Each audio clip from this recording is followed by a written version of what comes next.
Good day and welcome to this webinar. I'm Blaylock. I work as a religious education advisor for the charity RE Today, and also in this case for prayer spaces in schools, a national organisation that offers the opportunity for spiritual growth and development to all young people through the provision of school visitors running prayer spaces. What I want to do in this 30-minute webinar is to introduce you to some new resources and ideas. These enable anyone who's involved with the prayer space, whether you are a teacher of religious education in a school or a visitor to school, to run lessons around the time spent in prayer spaces with pupils that will give pupils the chance to think for themselves about the topic of prayer in religious education contexts. What I'm going to do with the 30 minutes is to take you through some sample materials from each of 4 lessons that we've created. I say lessons, they could be a little bit longer than one lesson. They might take a couple of sessions in some contexts. There's certainly plenty of space for student learning in the ideas provided. This is for use in religious education, also called RVE, Religion, Values and Ethics in Wales, RME, Religious and Moral Education in Scotland. And the idea is that we're going to use creative and critical thinking skills to get pupils to learn about prayer in the context of understanding spirituality. The lessons are all free. They're free to download, including PowerPoints from which I'll use some extracts in the materials that I share with you over the next few minutes. This is the project description. We decided that we'd make some Key Stage 2 and 3 lessons, intending those to be state-of-the-art pedagogy and also possibly delivered as assemblies. Although the learning component in them is quite strong, we expect pupils to sit at a desk and do some work or sit in a circle and do some discussion, not just to receive a short lecture as they might do in some assemblies. In both cases, for primary and secondary, we've made a lesson that enables pupils to kind of get the picture of what they're going to before they use a prayer space, and then 3 lessons that follow it up. Any teacher, any school visitor from a Christian community could use 1 or 2 or 3 or 4 of these lessons. And I'm focusing in this presentation on the 11 to 14-year-olds and the 14 to 16-year-olds. There's another set of lessons supported by another short video which tackled the presentation of these materials to pupils aged 7 to 11. And please notice that the focus of these lessons is on developing pupils' personal ideas. There's some philosophical questions about the nature of prayer, some sociological questions about the practice of prayer in the UK and globally, and some personal and theological questions about the meaning of prayer and the possible value of that. My 4 lessons are, broadly speaking, described like this. The first one is about learning from a prayer space, a lesson that you do before you go. And then 2, 3, and 4, examine spirituality, use some sociological method to investigate the topic of prayer, and provide a particular discussion strategy for a class of students to engage with some of the big issues around prayer. One of the ways in which we introduce this is to say to students that a prayer space is an educational space, it's a learning space. And actually, there is nothing coercive about any of this work. I wouldn't be involved in it if I thought there was. The lessons are open to all pupils, whether they're atheist or agnostic, Christian or Muslim, Hindu, Buddhist, Sikh or Jewish, or however they see themselves. I've tried to make 4 lessons that have interactive learning activities at their heart. So there's not kind of 10 questions or here's a quiz or can you remember stuff here. You could do that if you need to, and that's not difficult to do. Instead, this is about active learning that engages with the big questions of prayer. And there's a focus on Christian understandings of prayer and some use of biblical text in this. But those are used as a starting point, not for any kind of preaching, but rather to open up discussion and deep thinking. I hope these will come across as good practice in teaching and learning about Christianity in the contexts of RE, RVE and RME. And the biblical material that I've included in the lessons focuses perhaps particularly on things Jesus had to say about prayer, things that are commonly found in religious education syllabuses, so that pupils will cover the ground of their syllabus at the same time as doing their learning from prayer spaces. You could do some written work out of these lessons if you want to. If you are keen to get pupils' achievements recorded, then they might record a discussion or an argument or creative work or argumentative work. All of those can be done, but actually none of that is essential to the learning that goes on through these lessons. So you might be a Christian volunteer who works with a school. You might be a teacher of RE. As you do these lessons, I'd like to just draw your attention to a few initial points there. That actually, if you are a Christian visitor to school, you've got to plan this with your teachers, and joint planning partnership is the best there. And fitting into topics that are common in the curriculum for the subject, Christian belief and practice, beliefs about God, ideas about self-expression of spirituality, all of those areas of RE are places where these lessons might fit. As I've said, we have a lesson to use before the prayer space is used by the students, and then 3 follow-ons. And we intend to hit some learning outcomes by these. We want pupils to deepen and widen their learning about prayer and Christian practice, to reflect profoundly on their own ideas, to consider some theological, philosophical, sociological approaches to questions about prayer. I want you to know, you might be new to prayer spaces, I want you to know that teachers are often rather delighted by the impacts of this initiative in their school. You may think my pupils are a rowdy bunch, my pupils don't like religion, my pupils are struggling with their RE. That may be true, but actually we often hear the reaction from teachers. I was amazed by this. I didn't think our pupils would be interested. They were so absorbed. They were quiet. They enjoyed it. They wanted to come back. And these lessons give some sort of exploration of responses to that, a rich learning experience that says engaging in spiritual activity without any agenda, that can actually be a very powerful and inspirational thing for children and young people. I really like that.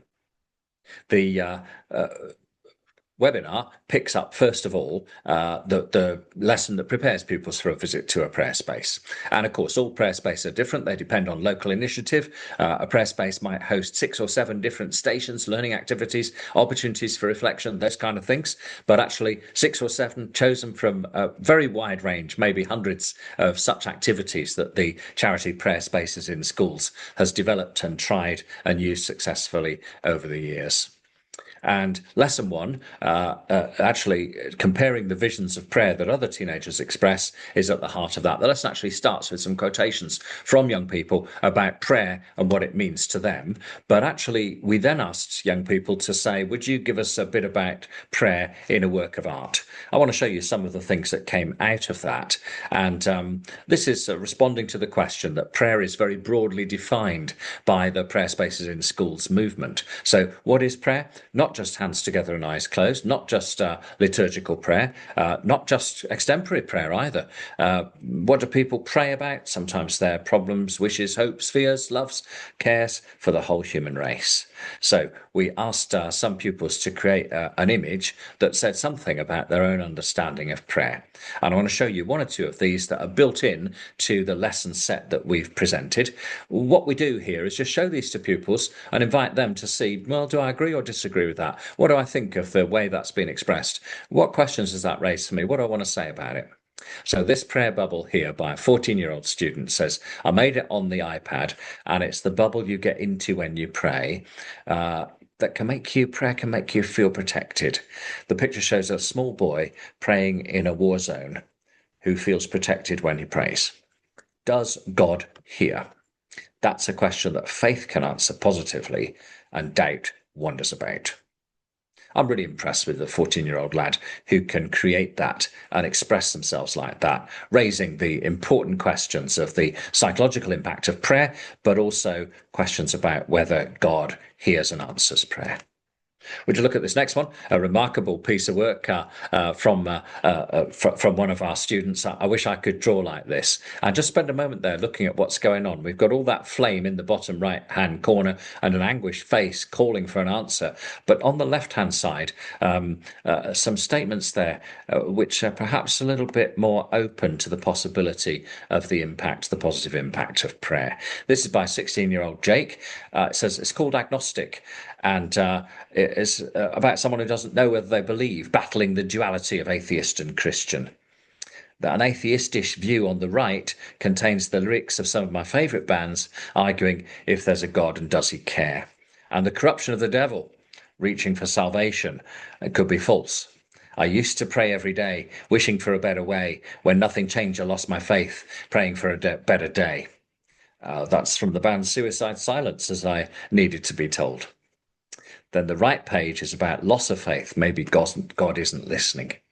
Would you look at the next part of Jake's commentary on his really, I think, quite extraordinary work of art, symbolizing a deep want, a deep need for belief in God. I've represented prayer as a way of releasing your worries and used this time lyrics from Dream One by Parkway Drive. When it all comes crashing down, know you're not alone.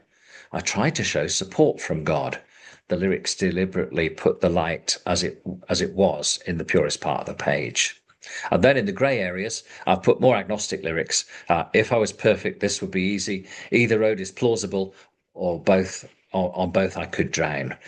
This is the band Avenged Sevenfold. In conclusion, there's no conclusion. It shows an unanswered question. Arguments coming with the question: is there a God? Does God care? And you notice there that although that's a serious engagement with some questions about prayer from a 16-year-old, if you show it to pupils who are 11 or 12 years old, they will learn a lot from that. Let's take a note of my third example, which actually comes from a much younger pupil. This is from a 10-year-old, and she says, I've drawn this picture to show your first prayer for forgiveness. It's like your tangled life goes up to God. That's the brown tangle coming out of the pair of hands. And he catches it and renews you, and you get a new, better life. That's the golden stream that comes back from the mouth of God to the open hands of a person in prayer. She says, my main thoughts were how happy God must be when people decide to join him. And the inspiration came from when I became a Christian. That's really interesting, isn't it? Reflecting on her experience of prayer as a gateway to her own Christian faith and identity. And this fourth one, again, picture this, show this to your pupils, age 11 or 12, ask them what they think of it. It's great, actually, to do what I'm doing to you here. There's a little trick I'm playing on you, isn't it? To show you the picture before I show you the words that the student who's made it has written about it. This is rather well made, isn't it? A wide selection of worship, prayer, connected words about religion, about your heart, about the strife that is part of life, about your soul, about achievement, about spirituality, all of those kind of things. And this one says, well, we've based our piece of work on a quotation from C.S. Lewis. And we believe, many people believe, that prayer is a way to communicate with God, to thank him, to ask for help. We believe that prayer is also about communicating through thought and intense concentration, and also about thinking things through, making changes. Prayer should make a difference to us. Lewis, I pray because I can't help myself, because I'm helpless, because the need flows out of me all the time, waking and sleeping. It doesn't change God, it changes me. Coming out of the person's mouth are the words that they may say in prayer, asking for help. Why? Words that say why a person may pray, for hope or in weakness. Well, I don't know what you think, but I'm really impressed with those youngsters from 10 to 16 years of age. And the lesson that we've created that goes with these, PowerPoint's available, notes to go with it, everything you need to teach it. The lesson actually uses those four and invites students to discuss them. Which one did you like best? Which ones did you agree or disagree with? What if you made an artwork about prayer? Your theology of prayer, that is your answer to the questions. Why do people pray? Does God hear? How does God answer? What's your answer to those kinds of questions? That's about a half of lesson one. And of course, it could lead on, couldn't it, to combined work between art and religious education in any school in which pupils use those as stimulus to create a prayer art work of their own. That leads to this kind of set of points to make pupils as they prepare to visit a prayer space. It's a bit different. It's not a lesson. Take an open-minded attitude. It's a free experience. No one forces you to do anything, but it might require something of your imagination. Don't worry about its inclusivity. You will fit in. And then I make always these points. I want to say to students as they go to a prayer space, talk about it. And then I want to make this point as well. Silence is good, can be powerful. Do use the silence as well. And two, engages students in a carefully structured piece of thinking about what it means to say spiritual. When we say that a person or an activity is spiritual, then what do we mean? Of course, it's a complicated concept, no more complicated though than music, for instance, which means many different things to many different people. What kind of definition should we use of spirituality when we're working in school? Well, one that works for everybody. So this is not a description of Christian spirituality. It's a description of what I call human and humane spirituality. And I'm really grateful to Dr. Rebecca Nye of University of Cambridge for her work on this, in which she talks about relational consciousness, how you see your relationships to yourself, your inner life, to others, those you love, to the earth on which you stand, nature spiritualities, and to the big beyond, to the transcendent, to God. What we want to do with pupils there is to enable them to use the idea of spirituality confidently in the context of learning about prayer. So that's the model. Recapitulating there, my inner life might be what I say to myself. I've said to my soul, "Oh soul." The scriptures do that often. Then there's the aspect of spirituality that is about who I love. And for many people in Britain today, that is the mainstream of their spiritual life. It's expressed in love for family, love for friends, love for humans. And then there are green spiritualities, and those are often connected to the ways in which people look at the climate crisis or connect with nature. Somebody whose spirituality is centrally around green questions might be more likely to be a worshipper in the open air, on the mountaintop or down by the riverside, than in a church or a mosque. And of course, for some, maybe for many, the way in which we relate to God, I'll put it in quotation marks there, and I've given an alternative that is a bit more secular, the big beyond, the transcendent, the way we relate to what is ultimate in our lives. So Rebecca Nye says that spiritual growth might be about any or all of those four, that each of us might have something like a spiritual fingerprint, a spiritual thumbprint, that our spirituality is made up of those four dimensions, but like on a mixing desk, they are slightly variable, maybe from day to day, but from person to person, certainly. We teach our students about that idea of spirituality as relational consciousness through this diagram, but then also through some activities that enable them to practice. What does it mean to have a spirituality of the earth, or a spirituality of love for my friends and family, or a spirituality that's about my inner life? It's a tricky concept, but not one which pupils can't work with. I mentioned that in some ways it's a bit similar to music, and I'm using that in lesson 2 of our set to give pupils the chance to have a think through about their own spirituality. That's because being spiritual but not religious is actually a very, very common identity in the UK today. When I ask groups of students, if I ask 100 students that, would anyone here identify like that, spiritual but not religious? Then they say, well, what do you mean by spiritual? And when I give them this broad definition of spirituality that is human and humane rather than tied to one religion, then often a high proportion, over half, say, oh yeah, that's me. I am a spiritual person, but not a religious person. I wonder if you like this next exercise, which gives pupils 39 words associated with spirituality. You can pause the tape here if you want to and do the exercise for yourself. 6 that you would like your friends to recognize in you. Would you like it if your friend said, oh yeah, she's a person who's open to the sacred. He's a person who's wise. He's a person who knows what the numinous means in action. She's a person who yearns for a better world, or whatever it might be. We asked pupils to take a chosen list of 6 and share it with their partner. This is the kind of person I want to be.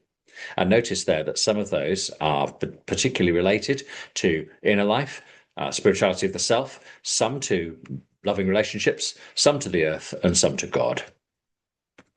So we ask pupils to take that spirituality diagram relating to myself, to others, to the earth, and to the big beyond, and to say, what about yourself? What would you say of yourself?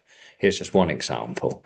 I'm open to the sacred. I'm aware. I'm a dreamer. I'm loving. I mean to be hopeful. I mean to be peaceful. And can you illustrate that? And we've just done that in this example with some Noun Project logos that go with each of those concepts. So we might ask pupils in the lesson there to design their own. It's kind of a map, isn't it? A kind of visual expression of what their spiritual fingerprint, what their spiritual signature might be like. Here's 14-year-old Sam, who's done the exercise. I believe spirituality is what I keep private and close to my heart, my sense of something greater than myself. There's a crossed-out sentence about God, but then Sam says it's what makes me individual and shows me the real meaning of life.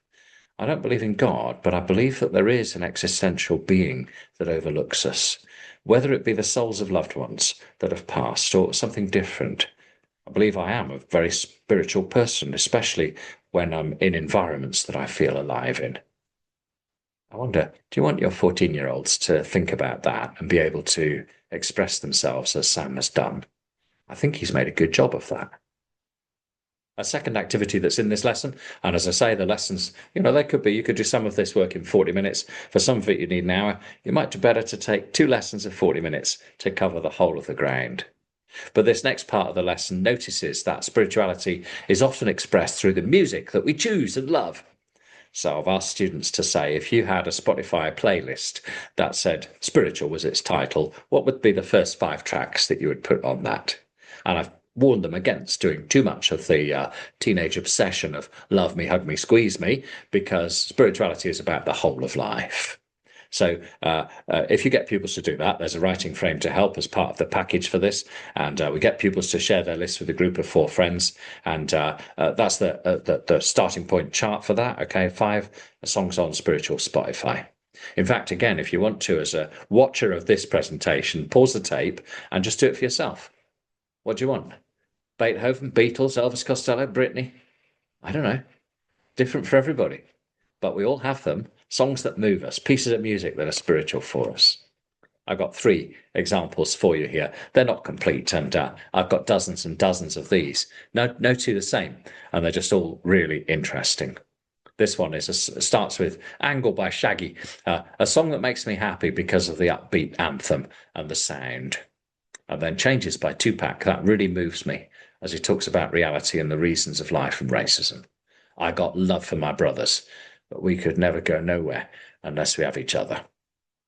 And then the third one, Keep Your Head Up by Tupac. If a man can't make one, he has no right to tell a woman. And that's just interesting, isn't it? That those are songs mostly about, the first one is about the individual sense of inner life, and the second 2 are about relationships. Here's another example, Lotus Flower by Radiohead, which is picked for its beauty, very special and meaningful to me with my own personal interpretation of it. And then Weird Fishes by Radiohead as well. This song explores vulnerability and fear of the unknown. Such a cleverly made song, deep, enticing meaning to it. Special to me because it represents aspects of my life and emotions that I struggle to express. See what a personal activity this has become in the hands of these 14-year-olds. And then the third example there, Seasons. This song makes me feel adrenaline, almost as though I'm running fast, driving fast. Makes me feel happy, a sense of nostalgia, but also calming. Makes you want to listen to it, doesn't it, if you don't know the song? And then Voodoo People by The Prodigy. I'm not one normally to enjoy harsh, loud, chaotic music, but this song makes me feel energized, having deja vu from a festival. I use this song when I go for runs. It motivates me. That's interesting, isn't it? How those young people have said something personal, articulate, related to the description and definition of spirituality that we've given. That's lesson 2. And then lesson 3 takes a different turn.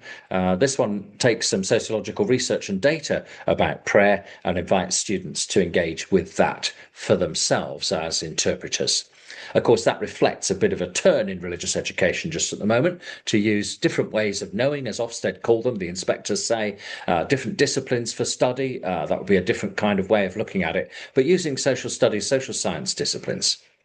The lesson has actually got 5 or 6 surveys and research pieces that it refers to, and I'm only going to show you one of those here.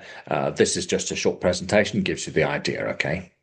But just notice here, people are asked about the nature of prayer.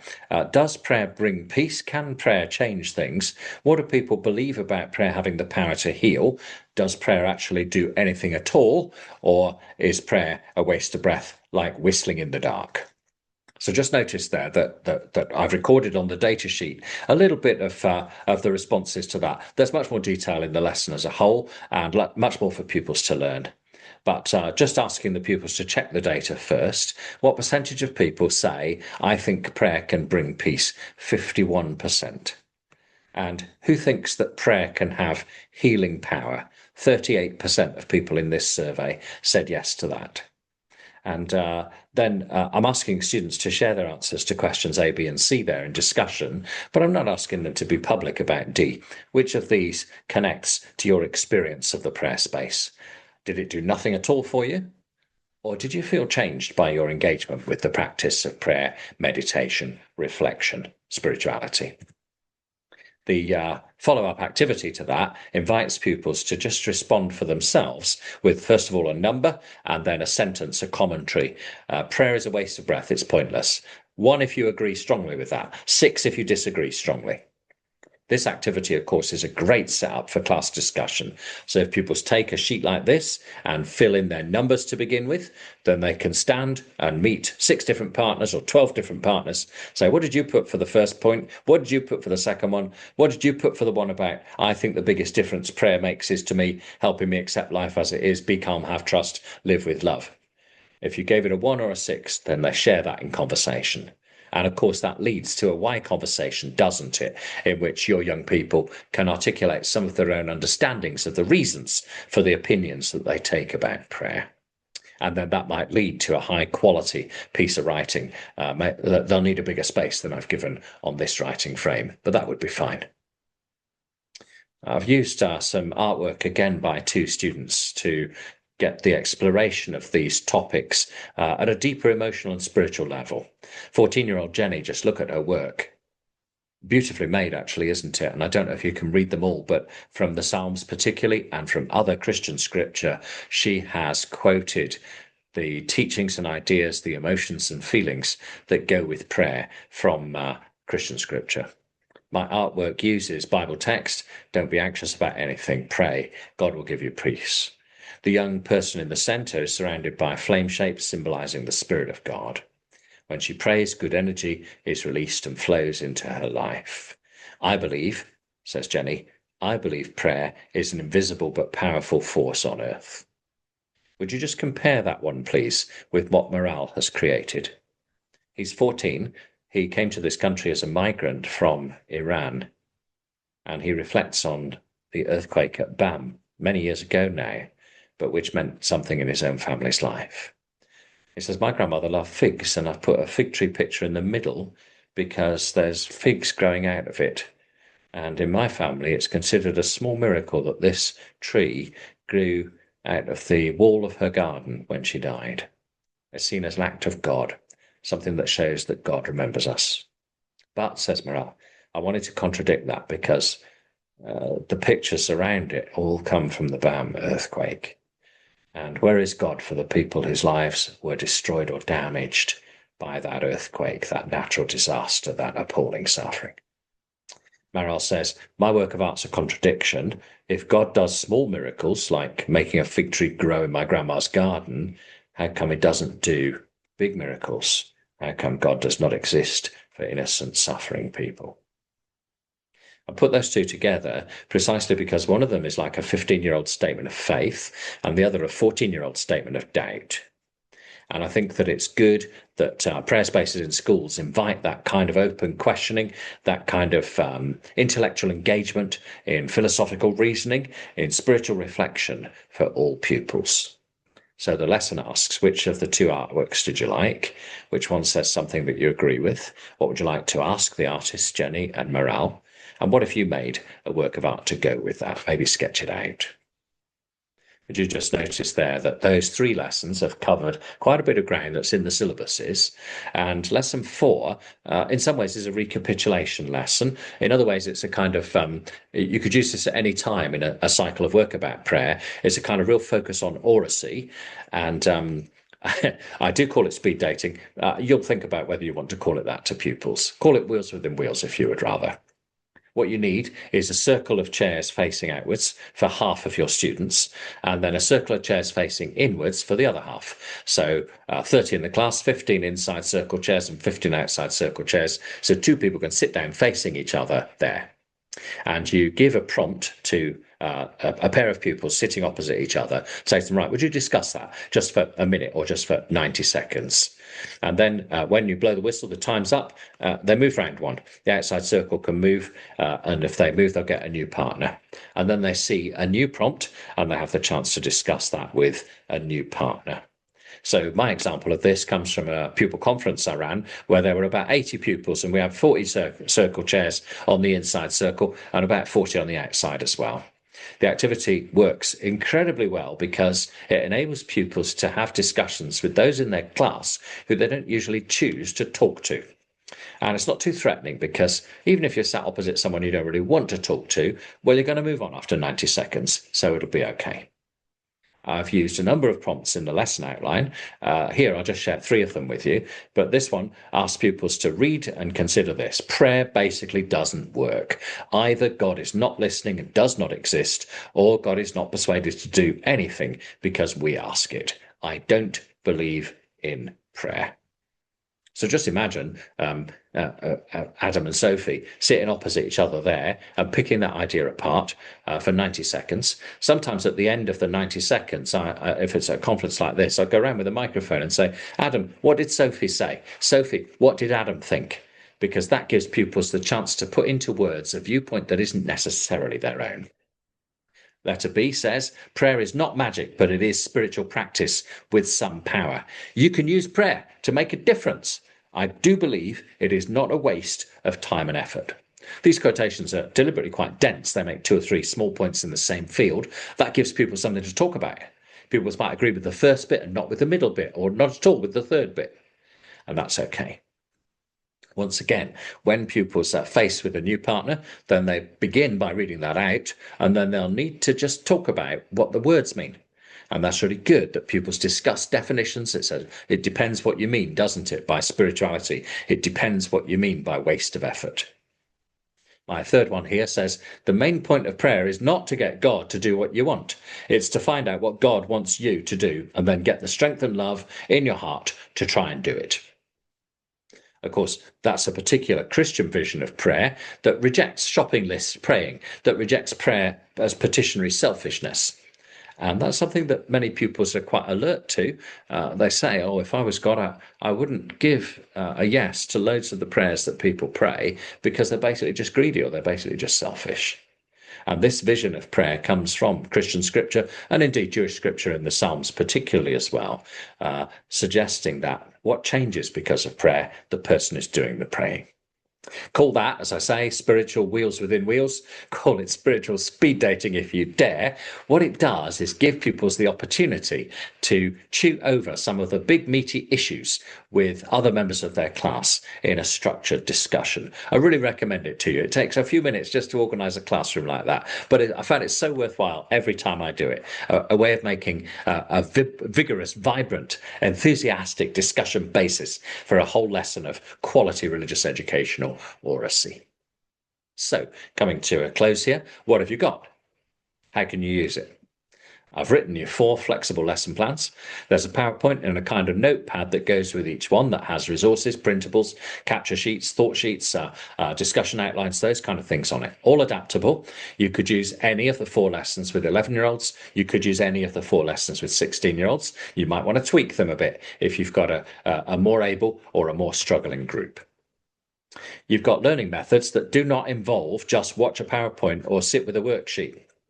Instead, I've tried to build into these lessons creative, imaginative, rich knowledge about Christian prayer. They have, as I've said a couple of times, a very good fit with common religious educational themes. You won't find it difficult to say if you're a school visitor or if you're a teacher of RE, this fits our curriculum. Here's where it fits. That will be easy. I tried to use different methods in age-appropriate forms. So some of what I've offered here is very philosophical. Some of it is theological within the context of Christian visions and understandings. And some of it uses the data of social surveys. I've given a writing activity that goes with each lesson. They're tried and tested. I know they work. I've done them. You don't need to use those, and in some ways, if you're a school visitor particularly, you might like to leave that for the regular teacher of RE to pick up on a future occasion, or set it for homework. But actually, I love good writing about prayer from children in classrooms. I love it that gives you an ongoing dialogue with them, that they bring their work back, maybe to next lesson, and you get the chance to respond to what they're thinking and saying. That's a part of high standards. Some pupils do really well in discussion. Others do their best work with the pen in their hand and their brain fully in action. The model for good RE that lies behind these lessons is connected actually to the Prayer Spaces experience model. It says, let's have a broad-minded, open-hearted, inclusive investigation of something significant, something important. What Christians say can change the world, the practice of prayer. What Christians say can change your heart and mind, the practice of prayer. Is it true? Worth investigating at least. Hope you and your pupils enjoy the learning that arises from these lessons, and I would be really delighted to hear from any watcher of this presentation. You can contact me by email on lat@retoday.org.uk. I hope you have some fun with these materials and some fruitful engagement with pupils in your work. Thanks very much for watching.